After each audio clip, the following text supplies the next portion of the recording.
Hey guys and girls, we want to visit with you a little bit, tell you how to find fish on a lake you've never been to. We are on a giant lake that I've never been to. We're Sturgeon Bay, Wisconsin, and we're going to show you how we go about trying to locate fish. We're fishing for big smallmouth, what we're fishing for. And we should catch some like 4 and 5 pounders, we're hoping, maybe even bigger than that.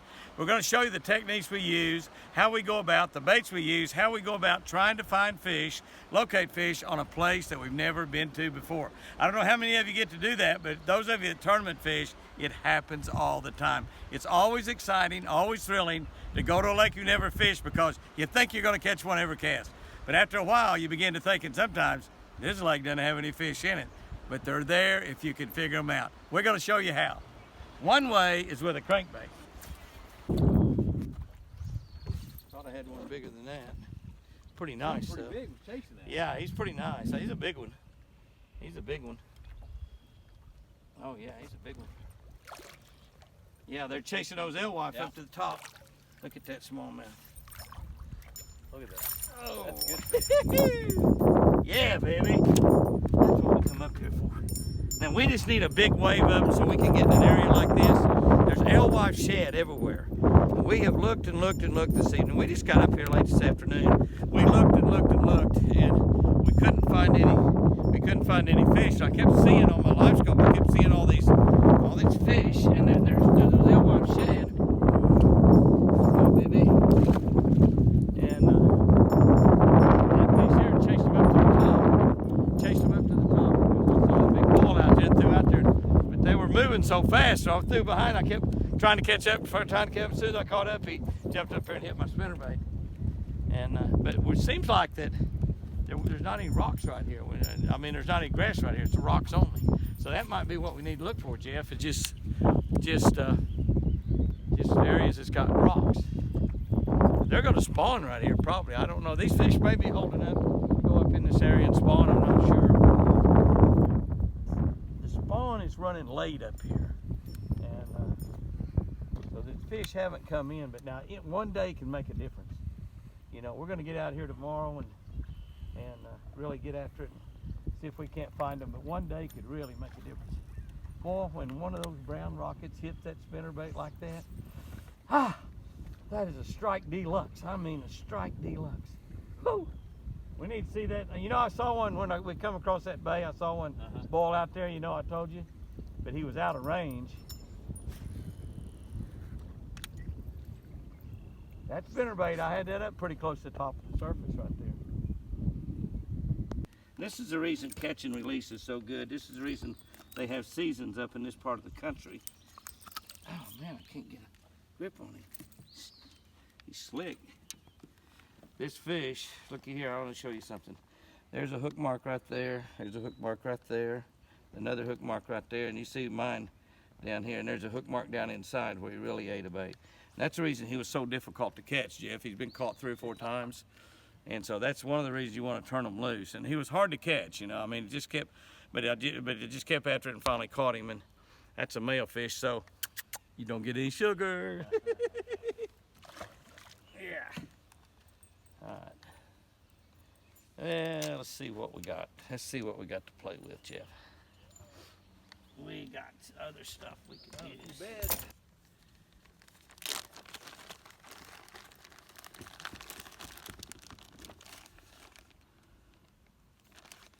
That hook got a barb on it? Probably not. Why don't you cut that hook off, Jeff, and tie you one with a barb on it. Yep. Well, we've found some of these smallmouth on the bed, and one of the things that you want to do when you go to any strange lake is try lots of different type patterns as quickly as you can. Now, I know that you need to fish a pattern out, so you can't necessarily just go fish like 15, 20 minutes on one pattern, 15, 20 minutes on another, because you got to really play them out, particularly when we're looking for fish that are moving in and are not necessarily there. So when you find those type areas where they're moving in, you still got to fish them thoroughly, and that might take an hour or so, and which is what Jeff and I did this morning. Then we moved into some areas that's real protected, back in little pockets and little bays, actually seeing if there was some fish on the bed. And sure enough, they are. They're pretty much what we've seen so far. It looks like, and the beds we've seen, probably 7 or 8 beds, only 2 of them had a fish on it. that means that the females have been caught off of those beds. And I did, you know, we'll catch one male had been caught, like looks like four other times at least, and one nice female that I don't know how that didn't get caught. They just had a big tournament here this past weekend, and we're not very far from where we took off. So we're gonna try to get in a little bit more isolated, more difficult to get to areas where maybe not that those fish haven't been pressured that much. But so now we're gonna kind of rig up a little bit. We're gonna go with some pow sticks, Lucky Strike pow sticks, and fish them without a weight, where we can throw it in there and just let them sink right down on top of that bed. Smallmouth are very aggressive if you can find some that have not been caught. But one of the problems right now is a lot of these fish have been caught, and so or using a little underspin jig. We might try a little underspin jig. That's what I caught those first two on, was an underspin jig. So we're gonna try some different things, and we're gonna get back out and fish some spinner baits and jerk baits and crankbaits also, because a lot of those big fish are not going to be up here on the bed yet. But that's a good sign, what we found right now. So I got to get me a hook tied on.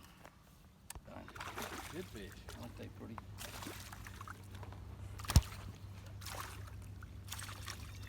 Yeah. Oh, yeah. That's a pig. That's a nice one. That's a nice one. I got 10-pound leader on here, 20-pound high seas braid, 10-pound leader for a carbon coated leader. I like to use fluorocarbon coated as opposed to, look at it where he ate it. Look at that. As hard as that was to catch it, he's got it way down in his throat. Way down in his throat. This fish, look at here, see, it's been caught on this side, on this side. That's the deal, you know, after they've been up here and the season's been open for a while and people have been fishing for a while, there've been a lot of these fish caught. And it just makes them more difficult. And they're a lot harder just a lot harder to catch, that's all there is to it. You sort of have to just talk them into biting. We'll get that little underspin out. I don't have a barb on it, so it's, I'll get to it, pop right out.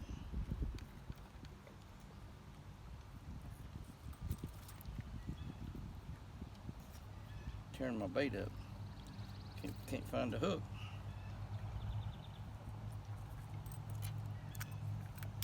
There we go. There we go. That's a nice, pretty fish right there. Now, again, I keep saying there are a lot bigger fish here than this. But we're having a tough bite. We're just having to kind of take what we can get. That's one of the things you got to do. You know, you can't necessarily, every time we go fishing, we're wanting to catch big fish and we're looking for big fish. But you just know, I mean, that's a nice smallmouth. I'm not saying that. You know, up here we thought we could catch some 5-pounders, 6-pounders, maybe 7 or 8-pounders, 9-pounders. But we've got another one found up here, and we're trying to get it to bite. And basically what it's doing right now, oh my goodness, look at that. That's a big fish. You know the smart thing that would do right now? Quit looking up. What was that? Oh, I couldn't see that fish, but I knew right where it was, and I just kept casting where it was, and he bumped it.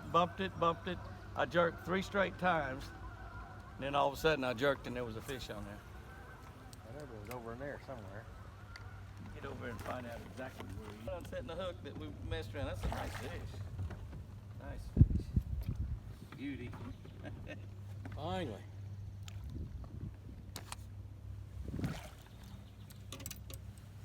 That was a good fish. No, he got rid of it. Yeah. Check it out. Oh, it is a nice one. No, he got rid of it. He got rid of it. I saw it when he swam out there one time. He got rid of it. That's the reason why it didn't be. Boy, it is a nice one. Oh, it's got a barb in it too. Oh man. I might need to cut the barb off this one. Can't get down his mouth. It's hooked all the way through, and the barb is stuck around his lip. That's the way you want to hook them in a tournament right there. For sure. I may end up running this one.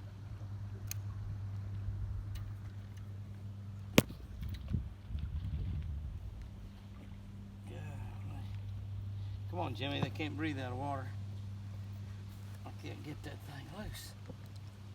The little bitty tiny barb on these things and it's hooked up on the top lip on the outside, and so I can't turn that bait around to unhook it. I think I got it now. There. Once got it turned around, unhooked pretty easily. That's a beautiful fish right there. That's pretty close to a 4 pound. It might be a 4 pound fish right there. A beauty. Had to work for that one. Yeah, look at here. It's been hooked there. These fish have been hooked a lot of times. I mean, if you're up here early when these first come in, you catch these fish very, very easily. And it's amazing, you know, what we're doing now with them. But let that fish go back in there. They want that little underspin. I can't understand why we can't. Yeah, just drive along this edge right here, and I'll stay in close enough that I can see the bottom real good, and with good Polaroids, I can see if there's any fish. I'll watch for any beds. You know, we're not actually allowed to do this in a tournament. Like Chris couldn't drive the boat and let me watch for beds. Even with the trolling motor down and me running it, if you got that big motor going, I have to be hooked up with a life jacket and hooked up to it. This would be totally illegal. Since I'm not fishing any tournaments, I can do this. So what we're doing is we're trying to cover as much water as possible. When you're on a lake that you've never been on before, and Jeff and I have never been, a little closer in, Jeff. Jeff and I have never been on this body of water before, ever. And so we're just trying to cover as much water as possible. Now we see that right out there. That's obviously looks like a diver, but it's really not because there's no boat out there. So they're marking some rocks or something out there. And so we're going to go out there and take a look at that. But right now we're circling this great big giant island. We found some beds. All the fish were gone, which means that heavy fishing pressure. We saw one little bass, about 1.5 pounds, wasn't worth catching. And that's the only bass on a bed out of about 7 or 8 beds. But we might find some beds out here around this island. We're going to kind of circle around here. And if we don't find any around the island, and a lot of times if there's fish up in this shallow water, you'll see them swimming. Because if you look out here, you know, out here in this 6 or 7 foot deep, I can see the bottom pretty clean. Beautiful, clear water. That's why these bass will come up from down 7 or 8 feet deep, hit that spinnerbait up on top of the water. Beautiful, clear water, so I can see fish swimming. And you know, a lot of the smallmouth that I find in some of these northern lakes, I actually see the fish driving around just like this, and you get in an area and you see the fish, and that's what we're really trying to do. We're watching, and if we don't see any fish, we're gonna go out and look, take a look at those rocks, see what those are, maybe fish something down on the bottom. But it's just a quick way. It's a quick way to cover a lot of water. Now you gotta be kind of careful. You stand up here without a life jacket on, so you wanna be real careful. Like I said, totally illegal to do if you're fishing in practice for a national tournament. We can't do this. One of the reasons is safety. You know, if we really hit a rock or something, you can cut me over the front of the boat, chop me up in the motor. That's not gonna happen. The one thing I can see in front of the boat, if a big rock or something goes up, I'll holler stop. Some seagulls flying around, that's always good. Anywhere you find birds, any kind of birds, there's always bait in the area because that's what they eat. That's a good area, but I haven't seen a single fish. This is just a big island out in the middle of a bay. And the other thing about, you know, when you get up here at this time of the year, there's a lot of bass boats up here. There's bass boats everywhere. People come from all over the nation to fish Sturgeon Bay. And if you, like this island, we haven't seen any boats fishing here. And so that's not a good sign. Because there probably been some guys who might have come up and might have done what I've done. But this is a quick way to locate these real clear water. Now see, there's a real pretty clean spot right up there. Not a fish there, not a bed, but okay. You know, sometimes you make some casts up there, but I got her. They're really hard to see down there. Pretty doggone nice fish.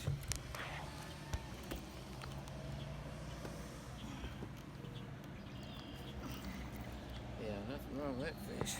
I'll tell you what, we found a bunch of fish finally right here, right before dark. I mean, they're in so shallow water, and they're right here in the middle of town. I mean, I'm talking right in the middle of town. As a matter of fact, there is Hillside right there. Hillside Inn. They're really hard to see. It's almost dark. It's really hard to see the fish. You just see a dark spot. You just keep fishing that dark spot until you finally you'll see one move a little bit. Yeah, there was one right there.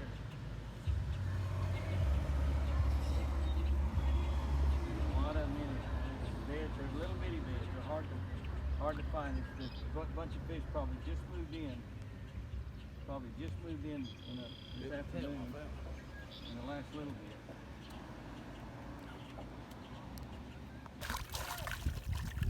Oh yeah. Oh yeah. Beautiful. They're not those big ones we was catching out there in that deep water, but pop right out. Thank you very much. Very, very nice smallmouth bass. 2.5 pounds. 2.5. Nice 2.5. All I did was saw a spot that looked like a likely spot and started fishing it. After 4 or 5 casts, I actually saw the fish. I saw something going on right out there. I don't really know what it was. Now I saw one come up to the surface. I'm going to ease over here a little bit, see if I can see a dark spot. Your beds are not always white. Depends on the type of bottom they're in. These beds are dark looking, and so if you see a dark spot, you can just kind of back away from it, power pole down and fish it a little bit, kind of watch closely, and if you see a fish, then you probably can catch it if you ever get it to look at your bait. Hey guys and girls, that is the end of the day right there. The sun is just about to set over there in the mountain, and we end up in there, right in here, come right into town. I'm talking right into town, and catch